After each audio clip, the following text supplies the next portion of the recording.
So today I'm about to show you how to highlight text in a transcript in Flowith.io, step by step.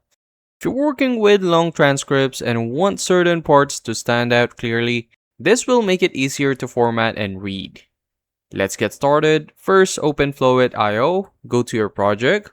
Once inside, open your workflow where your transcript is located. If you already have a transcript ready, use it. Or, in this example, we're using a sample transcript we generated. Now, here's the key step. To highlight or format key, wrap the text using backticks.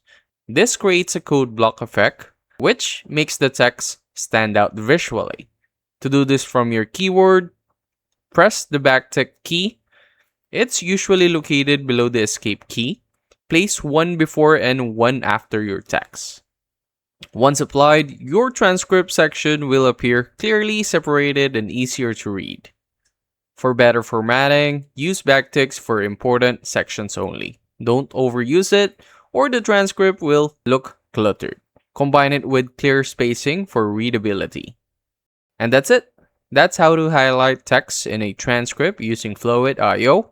If this helped you out, make sure to like, subscribe for more quick tutorials, and comment down below what other topics you want me to break down next. I'll see you on the next one.